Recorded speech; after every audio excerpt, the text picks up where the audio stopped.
Supreme Commander Vex stood before the Conquest Gallery, watching holographic displays of 1,000 burning worlds. Each image represented a species that had fallen before the Krithak's dominion. Each one had tried to resist. Each one had failed.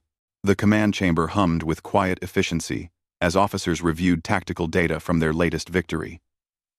The Salthan Collective had surrendered after only 3 days of fighting.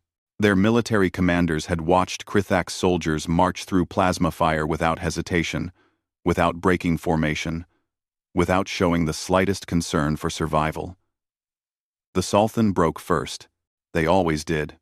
"Commander, the planetary scans are complete," Officer Drex reported, his voice flat and mechanical. Emotion was inefficient. The Krithaks had evolved past such weaknesses long ago. Vex turned from the gallery, his tall frame casting shadows across the metallic floor. His species had no concept of fear built into their biology. Where other races possessed neural structures that triggered panic, hesitation, or self-preservation instincts, the Krithaks had nothing. They could calculate risk, but they could not feel dread.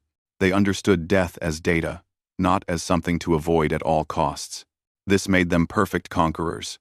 "Show me the resources," Vex commanded. Holographic charts filled the air between them. Mineral deposits, water reserves, agricultural potential. The Salthan homeworld would serve the Dominion well. Already, occupation forces were establishing control grids across major population centers. The natives would work, or they would be removed. Simple calculations. "Any resistance movements detected?" Vex asked. 17 forming in southern territories, Drex answered. "Projected suppression time.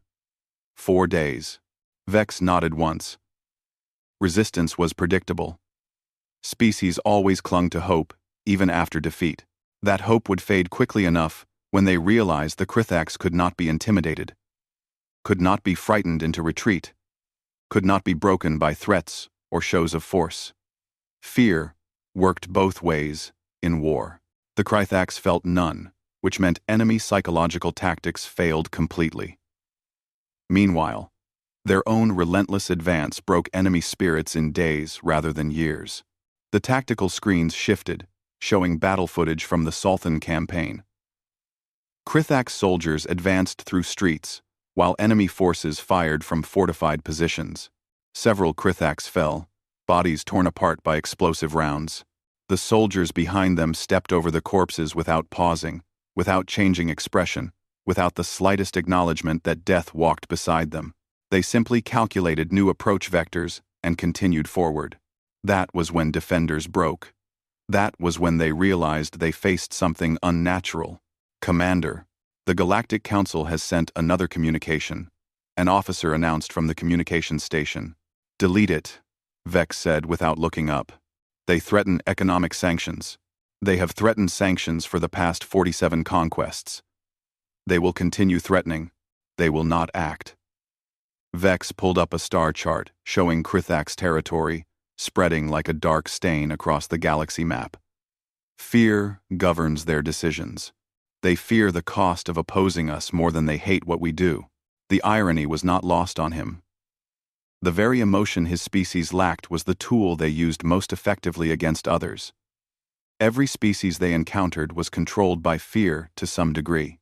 Fear of death, fear of pain, fear of loss.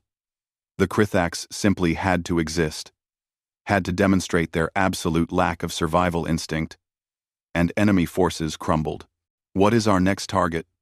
Drex asked. Vex expanded the star chart, highlighting sectors beyond their current borders. The mapping division had been conducting deep space surveys for months, cataloging potential conquests. Several promising systems appeared in the display, each color-coded by strategic value. "Sector 7. An analyst spoke up. "Scout ships returned yesterday. With preliminary reports. Show me." A blue-white planet appeared in the hologram, rotating slowly.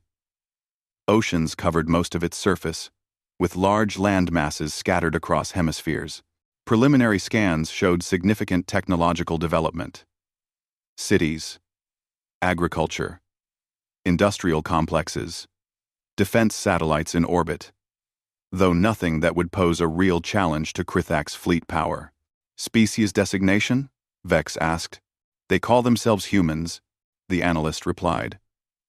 Single-planet civilization, approximately 8 billion population. Technology level comparable to the Velthan hegemony before their conquest. Vex remembered the Velthan campaign, 6 days from first contact to complete surrender. The Velthan had possessed impressive weapons technology, but their warrior culture had been built entirely around honor and courage. When they encountered an enemy that felt no honor and needed no courage because they could not feel fear, their entire military philosophy collapsed. Military capabilities? Standard orbital defense platforms, nuclear weapons in their early space-age range, chemical propulsion spacecraft, ground forces equipped with projectile and energy weapons. Nothing exceptional. The analyst paused. They do have extensive cultural data available through their communication networks. They appear to value individual freedom highly. This may make occupation more complex than standard protocols. Vex dismissed the concern with a gesture. Every species valued something. Every species had cultural elements they believed made them special. None of it mattered when faced with an enemy that could not be deterred by sacrifice, martyrdom, or last stands. The Krithaks would land. They would establish control. The humans would resist briefly, then submit to mathematical inevitability. Prepare First Fleet, Vex ordered. Standard pacification protocols. Begin with orbital superiority, followed by demonstration strikes, followed by ground occupation of major population centers. Estimated conquest time? Drex inquired. Vex studied the planet, rotating in the hologram. The humans had spread across their world with impressive efficiency. Their cities showed sophisticated organization. Their satellite network indicated advanced communication systems. But none of that would matter against an enemy they could not frighten and could not outlast. 1 week for initial surrender, Vex calculated. 2 additional weeks for complete occupation. Officers moved to execute his commands, their movements precise and emotionless. Within hours, First Fleet would leave Krithak space and begin the jump toward the human homeworld. Within days, another species would learn what the galaxy had already discovered. Nothing could stop the fearless. Vex turned back to the conquest gallery, already imagining a new hologram added to the collection. A blue-white planet, wreathed in the red glow of Krithak's occupation. Earth, they called it. Soon, it would simply be Conquest 742. He felt no anticipation, no excitement, no bloodlust. He felt nothing except the cold satisfaction of efficient execution. Another world, another victory, another proof that in a universe governed by fear, the species that felt none would always triumph. The command chamber doors sealed behind him as he left to oversee fleet preparations. Behind him, the conquest gallery continued its silent display. 1,000 dead worlds bearing witness to the unstoppable advance of the fearless Krithak's dominion. The Krithak's First Fleet emerged from jump space at the edge of the solar system. 97 warships, arranged in perfect geometric formation. Within minutes, their sensors mapped every human satellite, defense platform, and military installation. The calculations confirmed initial assessments. Earth possessed nothing that could threaten them. Supreme Commander Vex stood on the bridge of the flagship, watching Earth grow larger in the viewscreen.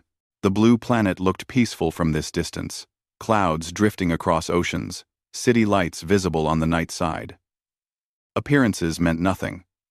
Soon those cities would fly Krithak's banners, open all communication channels. Vex ordered.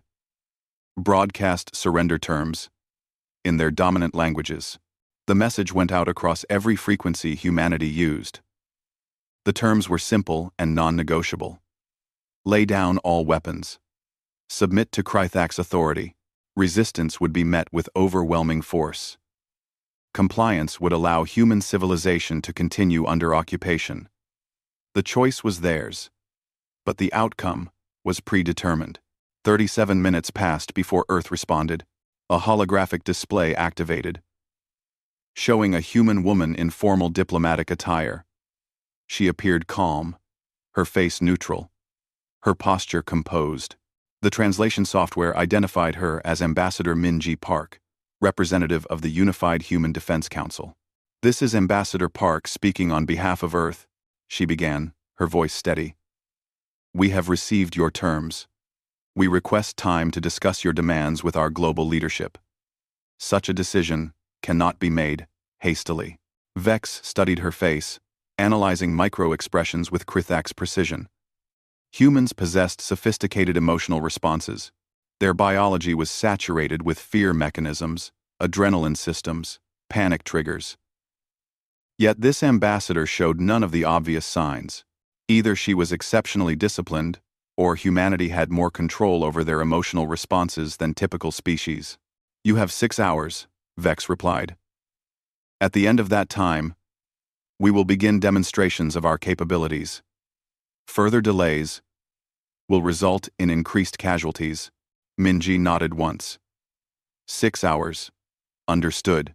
The communication ended. Vex turned to his tactical officer. "Monitor all human military movements. Catalog defensive preparations." What followed over the next 6 hours was predictable. Human forces mobilized worldwide. Fighter craft launched from air bases. Naval vessels moved to combat stations. Ground forces established defensive perimeters around major cities. Civilian populations began evacuation procedures, flooding roads and transit systems in patterns that suggested panic. "They are afraid," Drex observed, watching the tactical displays. "Standard fear. Response to superior force," Vex agreed. The human reaction matched every previous conquest. Fear drove them to pointless defensive measures that would accomplish nothing against Krithak's technology. Fear sent civilians fleeing from cities in chaotic patterns that disrupted their own military logistics. Fear made them predictable. When 6 hours expired, Min-Ji Park appeared again on the communication channel. "We need more time," she said simply. "Our political systems require extensive consultation." "Denied," Vex responded. "Beginning demonstrations." He cut the channel and issued targeting orders. 3 demonstration strikes, calculated for maximum psychological impact with minimum strategic damage. The first targeted an uninhabited island in the Pacific Ocean. The second vaporized an abandoned industrial complex in a remote region. The third destroyed a decommissioned military base that satellites confirmed was empty. The message was clear. Krithak's weapons could strike anywhere on Earth with perfect precision. Resistance was futile. "Deploy landing forces," Vex commanded. "Begin with coastal cities. Establish control grids in high population centers." The first wave launched from fleet carriers, dropships cutting through Earth's atmosphere in controlled descents. They landed in 12 cities simultaneously, choosing locations near government centers and military installations. Krithak soldiers emerged from the craft in perfect formation, weapons ready, prepared for whatever resistance humans offered. What happened next confused every calculation. The first landing zone in Los Angeles showed typical patterns initially.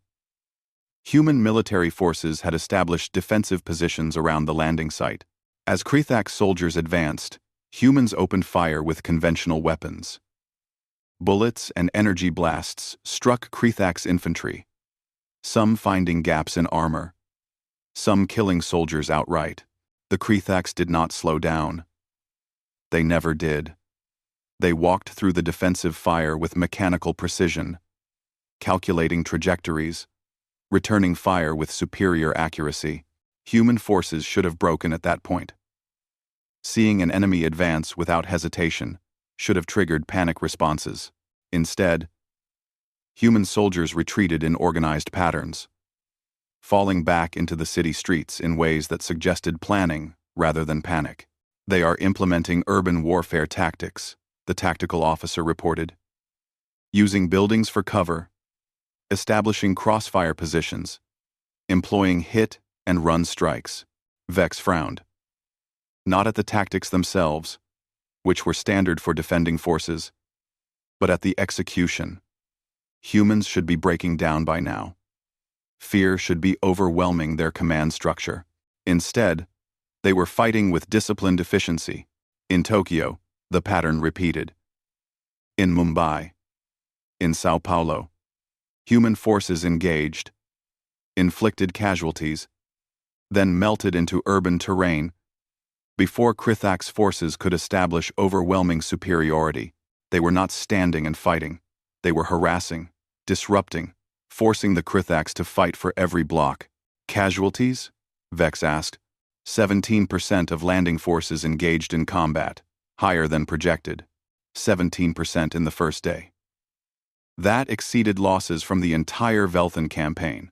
Vex studied tactical feeds from multiple cities, watching Krithak's soldiers advance through streets that seemed abandoned, only to face sudden ambushes from unexpected angles. Night fell across Earth's surface, and the nature of the combat changed. Human forces began using darkness as a weapon. They cut power to city blocks, plunging streets into shadow, then struck from concealed positions. Krithak's soldiers had superior night vision technology, but humans were employing tactics that seemed designed specifically to create confusion rather than achieve military victories. In New York, a Krithak's patrol entered an abandoned subway station, pursuing retreating human forces. What they found was darkness, strange sounds echoing through tunnels, and a series of small, explosive charges that killed 3 soldiers while accomplishing no strategic objective. The survivors reported difficulty determining enemy positions due to acoustic interference. In Berlin, human forces broadcast high-frequency sound through city streets that disrupted Krithak's communication equipment. The sounds accomplished nothing militarily, but forced soldiers to fight without coordination for 17 minutes until jamming countermeasures could be deployed. In Seoul, a Krithak's company encountered something unprecedented. They entered a residential district that appeared evacuated. As they advanced, children's music began playing from speakers throughout the area. Then laughter. Then screams.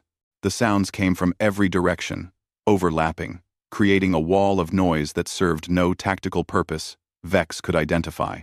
Yet it delayed the advance by 40 minutes while soldiers cleared every building to locate the source. "Commander," Drex said carefully, "human tactics are not following standard patterns. They are expending resources on psychological operations that should be ineffective against Krithak's forces."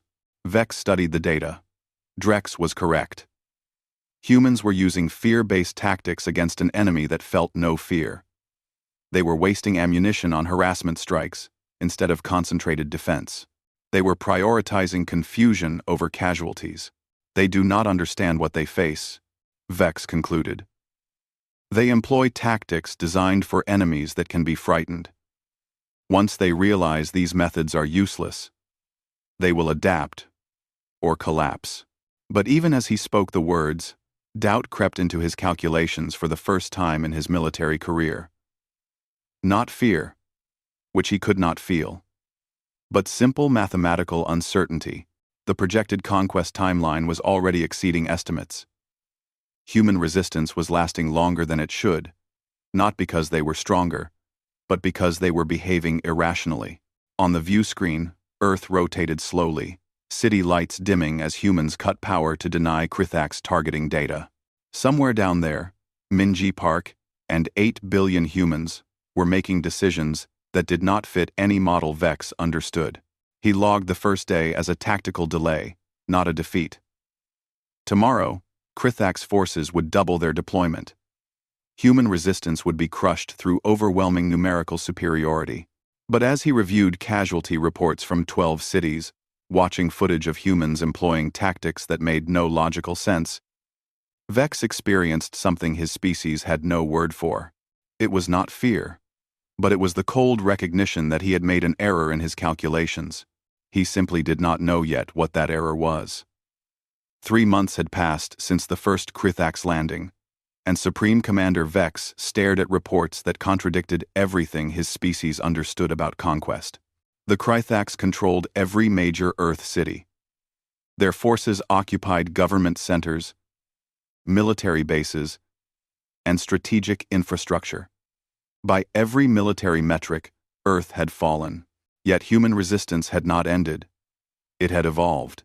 Captain Jae-sung Choi crouched in the ruins of what had once been a shopping district in Seoul, watching a Krithax patrol move through the rubble-strewn street below.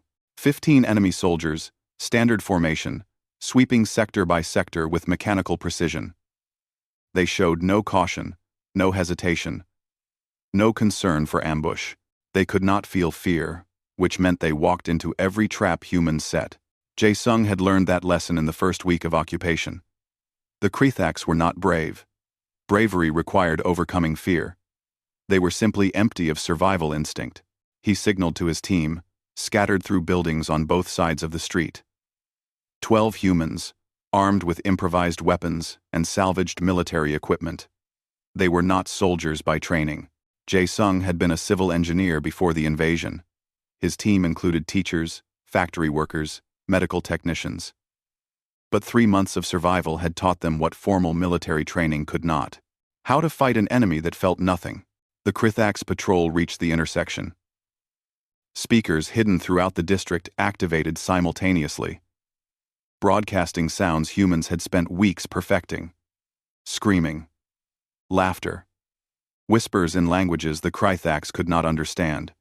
Children crying, glass breaking. The sounds overlapped and echoed, coming from everywhere and nowhere. The patrol stopped, not from fear but from tactical confusion. Their sensors detected no targets, only audio signatures. They began scanning buildings systematically, trying to locate the source. This was exactly what Jae-sung wanted. While they focused on phantom sounds, his team activated the real trap. The street beneath them collapsed. Not entirely, just enough to trap their legs in rubble and twisted metal. Then the explosives detonated, carefully placed charges that killed 8 soldiers instantly. The survivors tried to establish defensive positions, but they were trapped, unable to move, unable to feel the panic that would have driven other species to desperate action. Jae-sung's team picked them off methodically, firing from concealed positions the Krithax could not reach. Within 4 minutes, the patrol was eliminated. Within 5, the resistance cell had vanished into tunnels beneath the city, leaving no trace except bodies and confusion. This was the new pattern. Humans did not fight Krithax's strength directly. They exploited the enemy's fundamental weakness. The Krithax walked into obvious traps because they could not feel the primal warning that danger was near. They pursued fleeing humans into enclosed spaces because they lacked the instinct that screamed ambush. They ignored tactical red flags that any species with functional fear responses would recognize instantly. Humans were not winning through superior firepower. They were winning through the weaponization of the Krithax's inability to be afraid. On the flagship orbiting Earth, Vex reviewed the same pattern repeating across every occupied zone. Krithax casualties were not declining. They were accelerating. Standard suppression tactics that worked on every other species were failing against humans because humans were not fighting a conventional resistance. They were conducting psychological warfare against an enemy that should have been immune to it. "Explain this," Vex demanded, showing his officers footage from Mumbai. The recording showed a Krithax patrol entering an abandoned school building. Human intelligence had indicated resistance. Fighters were using it as a base. The patrol swept through empty classrooms, finding nothing.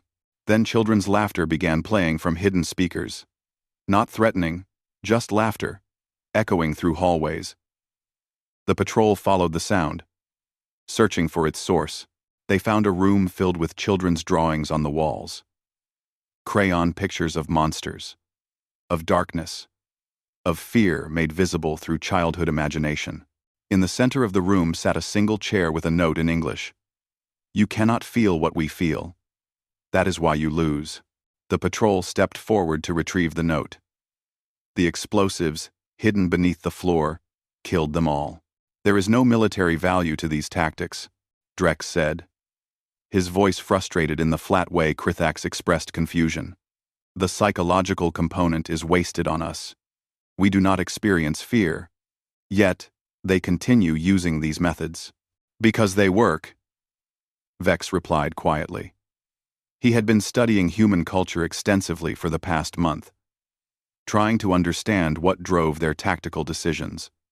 What he discovered troubled his calculations in ways he could not fully articulate. Humans had evolved with fear. Their entire civilization was built around it. They created art about fear. They told stories about it. They made films and books and games designed specifically to trigger fear responses for entertainment. They had studied fear so extensively that they understood it better than any species in the galaxy. And that understanding had taught them something the Krithax had never considered. Fear was not just an emotion to be felt. It was information to be used. When humans felt afraid, they became cautious, creative, unpredictable. They imagined threats that did not exist, which made them prepared for threats that did. They saw patterns in chaos. They anticipated ambushes. They trusted instincts that had kept their ancestors alive for millions of years. The Krithax had none of that. They calculated risk mathematically, but mathematics could not account for human imagination. They analyzed tactical situations logically, but logic failed when facing an enemy whose plans were driven by emotional responses the Krithax could not model. "Show me the cultural database on human fear," Vex ordered. What appeared on the displays was staggering. Humanity had a word for pleasure derived from fear. Thrill. They had entertainment industries worth billions built around triggering fear safely. They had psychological studies examining every aspect of fear's effects on behavior, decision-making, and survival. They had turned their greatest weakness into their most studied strength. Vex watched clips from human horror films. Creatures designed to terrify. Situations crafted to create dread. Humans paid money to experience fear in controlled environments, training themselves to function despite it, learning to master the emotion rather than be mastered by it. The Krithax had dismissed fear as weakness. Humans had transformed it into wisdom. "Commander, another patrol lost in London," an officer reported. Same pattern. Audio harassment, followed by trap deployment. Vex pulled up the tactical map. Red marks indicated Krithax casualties across every occupied city. The pattern was undeniable. Krithax forces were being destroyed not by superior weapons, but by an enemy that understood something fundamental about survival that his species had evolved past. In Lagos, a Krithax soldier named Thorax moved through dark streets with his unit, searching for resistance fighters. Their sensors showed movement ahead, heat signatures in an abandoned apartment complex. Standard procedure was to advance and neutralize. They did. The apartment was empty except for a single human child, perhaps 7 years old, sitting calmly in the center of a room. The child looked up at Thorax with eyes that showed no fear, only curiosity. That should have been impossible. Human children were documented to possess strong fear responses, especially to armed threats. "Why are you here?" Thorax asked, through his translator. The child smiled. Not a frightened smile, but something else. "My mom told me to tell you something. She said you can't feel scared. She said that's what makes this fun." "What makes what fun?" Thorax asked, but the child just laughed and pointed to the walls. The room was covered in drawings. Crayon pictures of monsters with too many teeth, of shadows with eyes, of things from human nightmares. Thorax studied them with cold analysis. They were meant to frighten. They accomplished nothing against him. "We are not afraid of pictures," Thorax said. "I know," the child replied. "But you should be afraid of what they mean." The building exploded. Not the room where Thorax stood, but every room around it. Shaped charges designed to bring down the structure in a controlled collapse. Thorax and his unit were buried in rubble. Most survived, trapped, and damaged but alive. It took 3 hours to dig them out. When they emerged, the child was gone. So were the resistance fighters, who had been hiding in the building next door, while the Krithax focused on an empty apartment and a child's drawings. Thorax reported the encounter to his commanders. He could not explain why the child had been unafraid. He could not explain why humans wasted resources on psychological tactics that should not work. He could only report what happened. Vex read the report and added it to thousands of others like it. Across Earth, the pattern was consistent. Humans were not fighting a military campaign. They were conducting an experiment to answer a single question. How do you defeat an enemy that feels no fear? The answer was appearing in the casualty statistics. You trap them. You trick them. You exploit their inability to feel danger's warning. You turn their fearlessness from strength into fatal weakness. Vex stared at Earth rotating on the view screen. City lights flickering through clouds. 8 billion humans conducting warfare his species had no doctrine to counter. For the first time in Krithak's history, a supreme commander calculated that victory might not be mathematically certain. He could not feel fear at that thought. But he recognized, with cold, logical precision, that humanity had taught him something new. The absence of fear was not strength. It was blindness to the lessons fear taught. 6 months into the occupation, humanity launched Operation Nightmare. Ambassador Minji Park stood in an underground command center beneath the ruins of Geneva, surrounded by resistance leaders from every continent. The room hummed with activity as coordinators managed operations across the planet. On the screens surrounding them, the war map showed something the Krithaks would not understand even if they saw it. Humanity was not trying to win militarily anymore. They were trying to teach. All teams are in position, Jae-sung reported from Seoul, his image appearing on the communication screen. Strike packages, ready for deployment. Minji studied the faces looking back at her from dozens of locations. These people had lost homes, families, entire cities to Krithak's occupation. They had every reason to want revenge, to kill as many invaders as possible. But that was not what Operation Nightmare was designed to do. Remember the objective, Minji said calmly.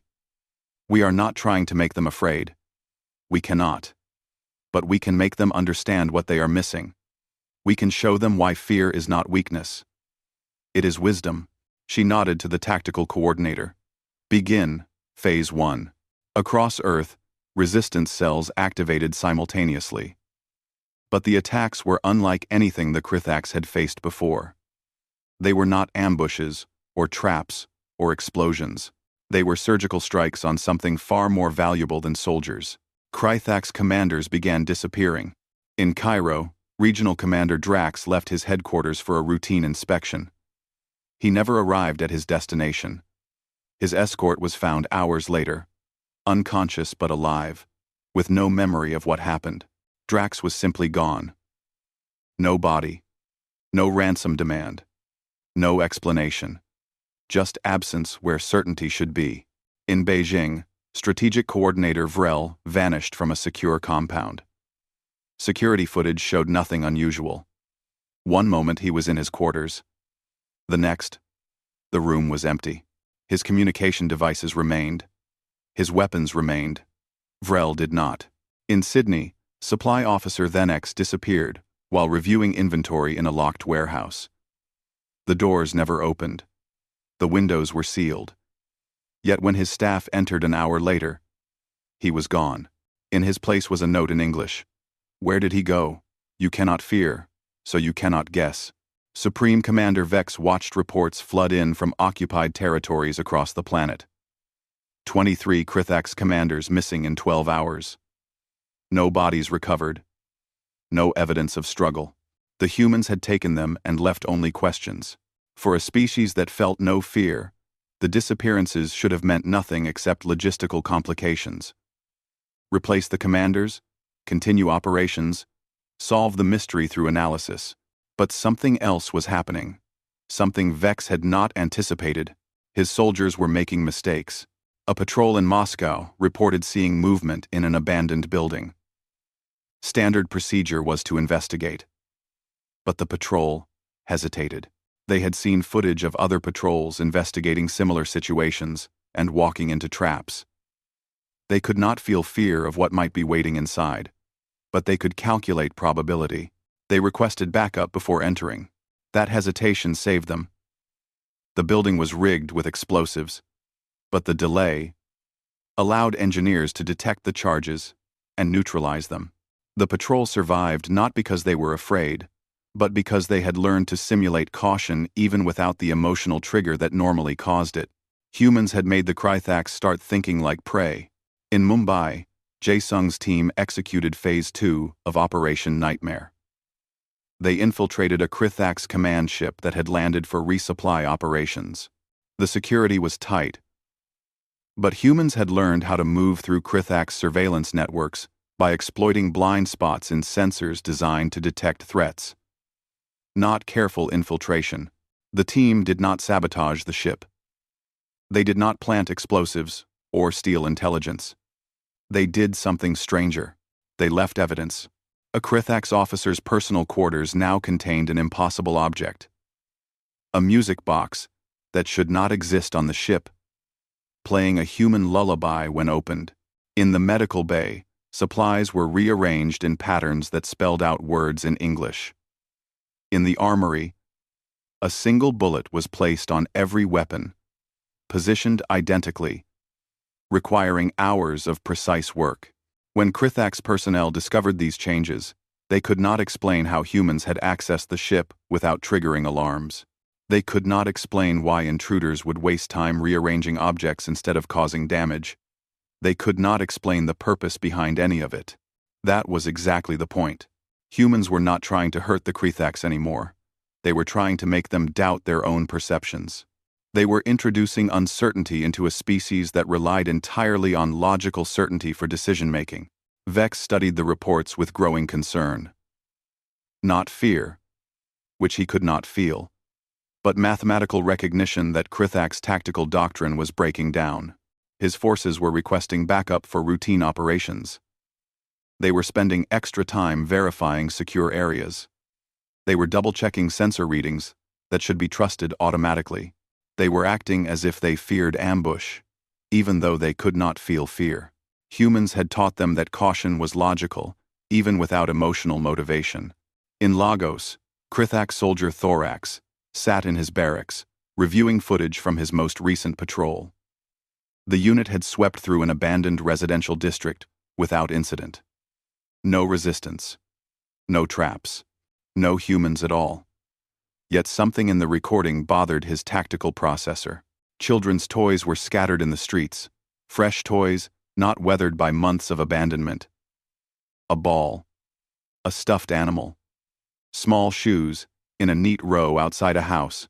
The arrangement was too deliberate to be coincidence. But what did it mean? Thorax ran probability calculations. The toys could mark hidden explosives. They could indicate occupied buildings.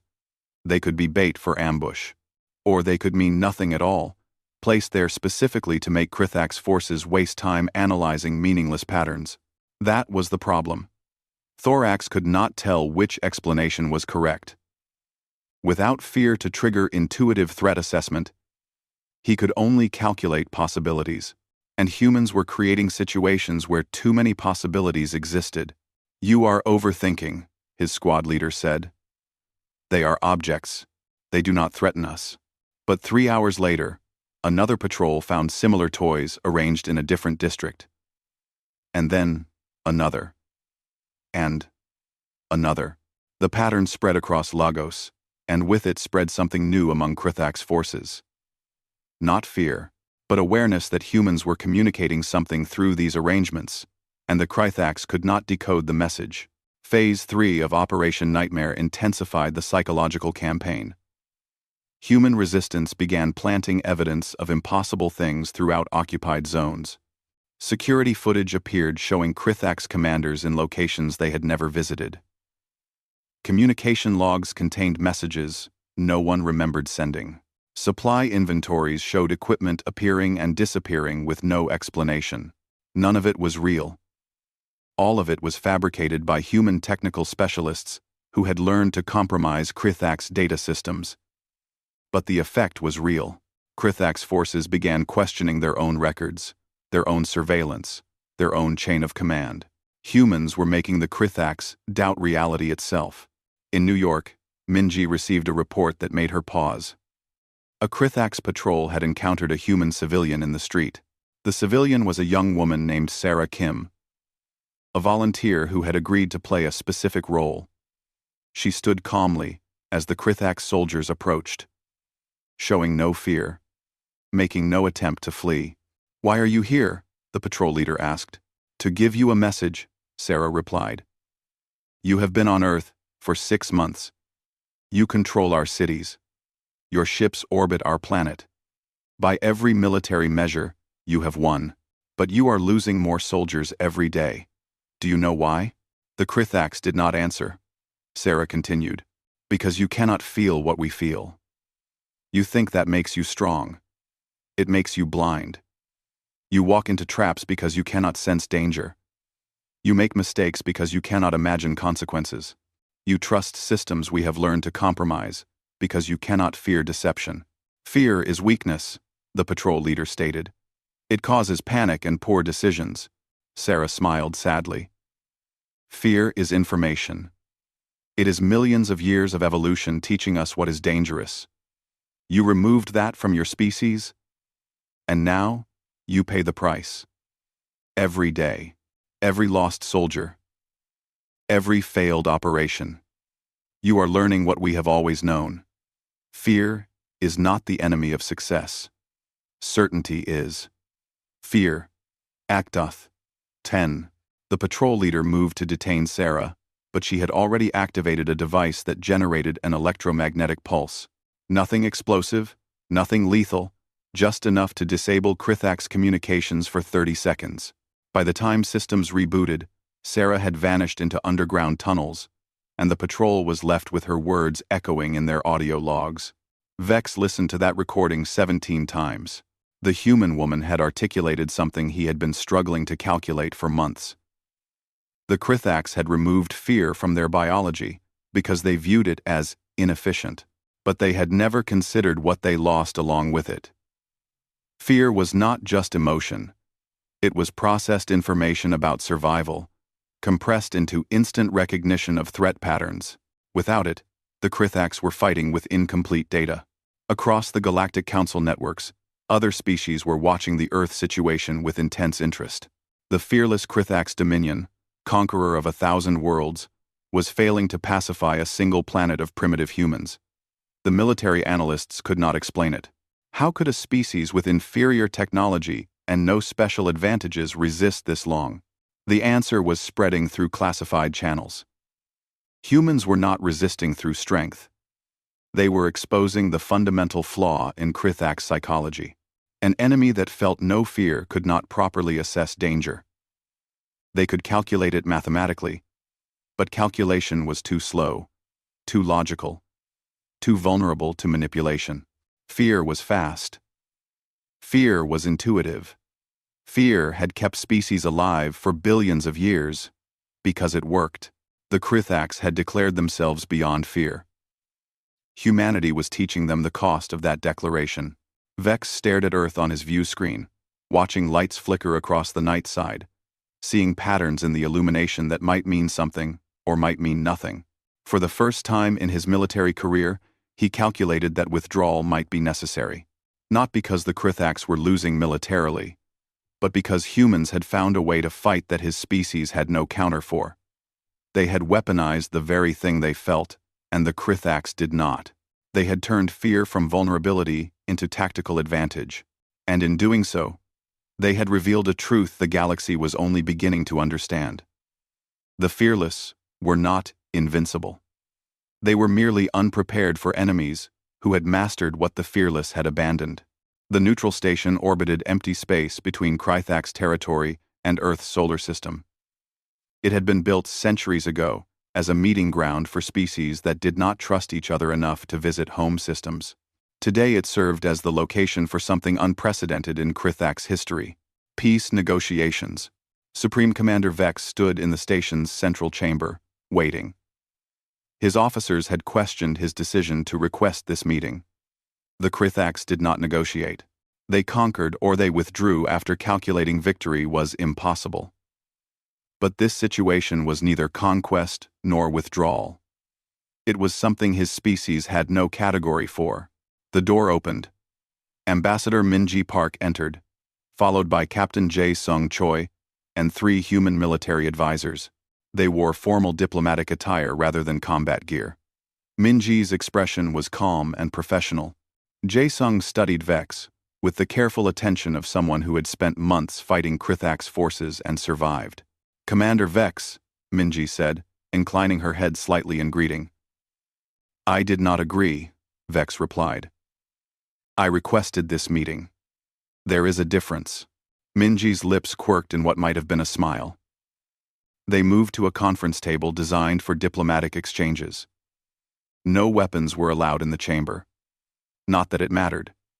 If either side wanted violence, the station had emergency protocols to prevent it. This meeting would be decided by words and calculations, not force. Vex spoke first, his voice carrying the flat precision his species used for important declarations. "I have calculated that the Krithaks cannot achieve conquest of Earth within acceptable casualty parameters. Our forces control major population centers, but human resistance has not decreased. Our losses continue to accelerate. Standard pacification protocols have failed." "Standard protocols work on species that feel fear," Jae Sung said quietly. "You built your entire military doctrine around enemies that can be intimidated. We cannot be intimidated because we have lived with fear our entire evolution. We know it. We use it. We are not afraid of you because we are afraid of so many other things that we learned how to function despite it." Vex nodded slowly. Over 6 months of combat, he had reached similar conclusions through mathematical analysis, but hearing it stated so simply by a human who had personally killed dozens of Krithak soldiers gave the words different weight. "Explain your strategic objective," Vex said. "You cannot defeat Krithak's military forces through direct combat. Your technology is inferior. Your numbers are insufficient. Yet you continue fighting. What calculation supports this decision?" Minji folded her hands on the table, meeting Vex's eyes directly. "We were never trying to defeat you militarily. We were trying to make you understand something about yourselves, about what you lost when you removed fear from your biology." She pulled up a holographic display showing casualty statistics from the past 6 months. Krithak's losses formed a rising curve that never flattened. Human losses were higher in absolute numbers, but lower as a percentage of forces engaged. The mathematical trend was clear. Given enough time, the Krithaks would lose through attrition. "Fear is not weakness, Commander. It is information. When our ancestors walked through forests filled with predators, fear kept them alive. It made them cautious, creative, unpredictable. It forced them to think 3 steps ahead because the alternative was death. You evolved past fear because your homeworld was not dangerous. You had no predators, no survival pressure that required emotional threat assessment. So you optimized fear away and called it strength." Minji leaned forward slightly. "But fear is not optimization. It is wisdom compressed into instinct. When we feel afraid, we do not just calculate risk. We imagine possibilities. We see patterns that logic misses. We trust gut feelings that have been refined by millions of years of ancestors who survived because their fear told them the truth. You have none of that. You can only calculate, and calculation is too slow when fighting humans." Vex processed her words, comparing them against his own analysis. The conclusion was mathematically sound. The Krithak's tactical advantage had always been their inability to be frightened by enemy threats. But against humans, that advantage became a critical vulnerability. Humans used fear-based tactics, not to frighten the Krithaks, but to exploit their lack of fear's protective benefits. "You trapped us because we could not sense danger," Vex said. "You confused us because we could not imagine deception. You made us doubt our systems because we lacked intuition to verify what our sensors reported." Yes," Jae Sung confirmed. "Every trap we set relied on you walking into obvious danger because you could not feel the warning signs. Every psychological operation worked because you wasted resources, analyzing things that our instincts would dismiss immediately. Every infiltration succeeded because you trusted your security systems instead of trusting the feeling that something was wrong. The human captain pulled up footage from various resistance operations. Krithax patrols, walking into ambushes. Soldiers investigating suspicious situations without caution. Officers trusting compromised data because they had no emotional warning that it might be false. Every clip demonstrated the same principle. The absence of fear made the Krithax predictable and vulnerable. We studied your previous conquests, Minji continued. Every species you defeated was governed by fear. They saw your soldiers advance without hesitation, and their fear response triggered panic. They broke and ran. But we did not run. We have been running from fear our entire existence. We learned long ago that fear can be a tool, not just an emotion. You walked into a civilization that had mastered what you had abandoned. Vex was silent for a long moment, processing implications that spread beyond the Earth campaign. If humans could exploit Krithax's fearlessness this effectively, other species could learn the same tactics. The Dominion's military doctrine, perfected over thousands of successful conquests, had been revealed as fundamentally flawed. They were not invincible.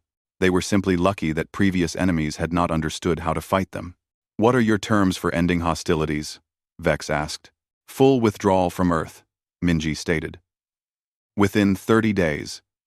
Complete evacuation of all Krithax forces and occupation infrastructure." Vex calculated the political cost.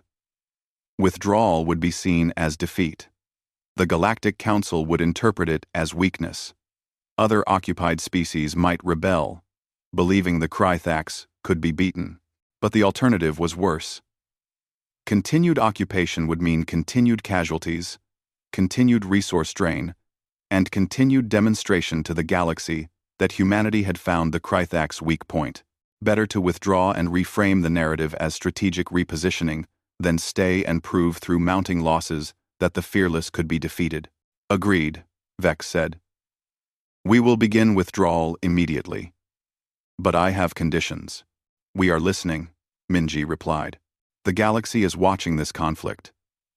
They will draw conclusions about Krithax's military capability based on our withdrawal. I want Earth to make a statement that explains why this campaign failed. Not propaganda. Truth.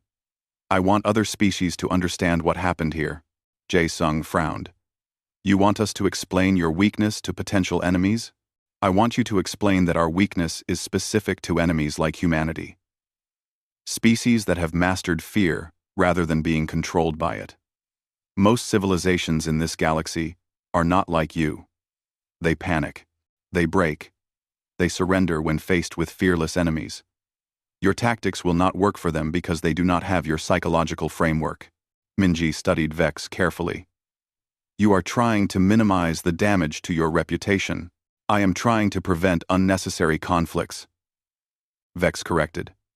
"If every species believes they can defeat Krithax forces using human tactics, they will try. They will fail because they cannot execute those tactics effectively. Many will die needlessly. Better to make clear that humanity is exceptional in this regard." There was logic in the argument, though Minji suspected it was also strategic calculation to protect Krithax's interests. But the outcome was acceptable. Humanity did not want to be responsible for encouraging hopeless rebellions across the galaxy. "We have a counter-proposal," Minji said. "You withdraw from Earth and 47 other occupied worlds. The species on those worlds deserve freedom as much as we do. In exchange, Earth will enter into formal diplomatic relations with the Krithax Dominion.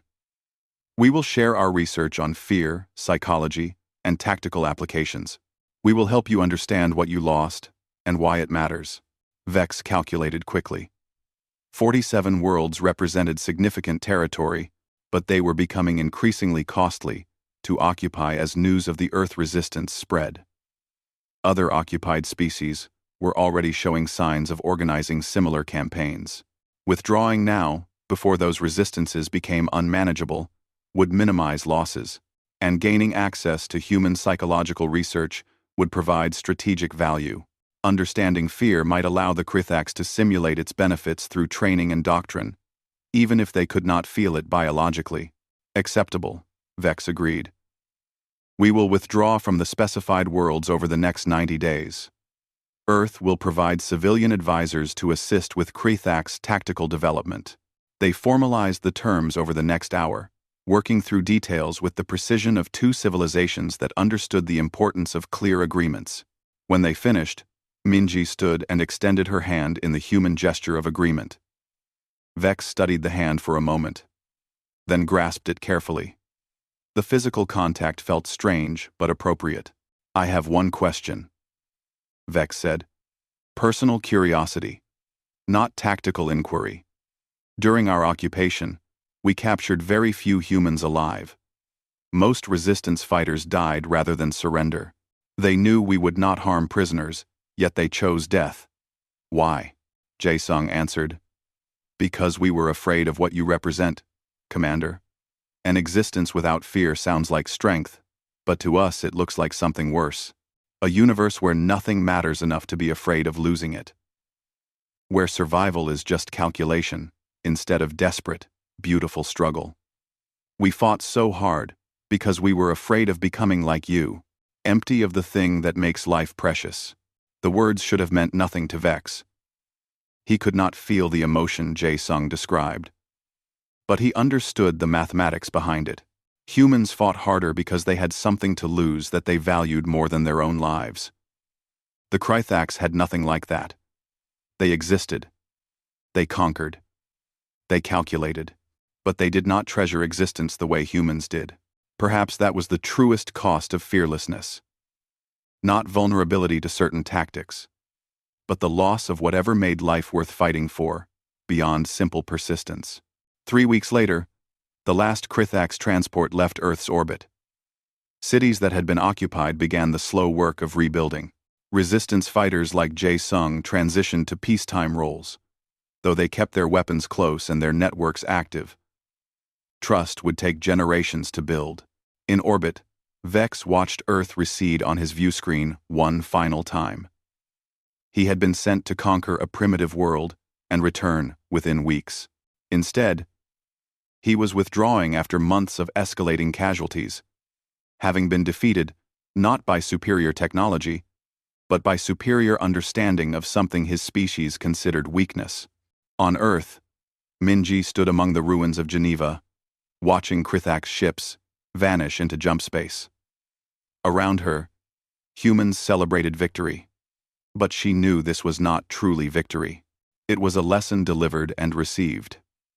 Humanity had taught the galaxy something about the nature of fear and the cost of abandoning it. Years later, at the Krithax Military Academy, new commanders studied the Earth campaign as a cautionary lesson. They learned about human tactics. They studied fear psychology. They practiced simulation techniques designed to mimic cautious decision-making even without emotional motivation. And in one particular classroom, Thorax, now an instructor, showed footage of a human child sitting calmly in a room full of drawings. He paused the recording and addressed his students. This child was not afraid of us. Not because humans are fearless, but because they are so familiar with fear that they can choose when to feel it and when to set it aside. We cannot feel fear at all. We thought that made us superior. We were wrong. The humans did not make us afraid. They could not. But they showed us that our inability to fear made us vulnerable to those who had mastered it. He resumed the recording, showing the child's words. You can't feel scared. That's what makes this fun. Remember those words, Thorax told his students. The human was not taunting us. She was teaching us. In a universe where most species are governed by fear, the species that understand it best are the most dangerous. Not because they lack fear, but because they have learned to use it as the weapon it truly is. The lesson ended. The students filed out, processing information that would reshape Krithax military doctrine for generations. Somewhere in the records, Earth was marked with a special designation, not conquered, not enemy, something else, entirely, humanity.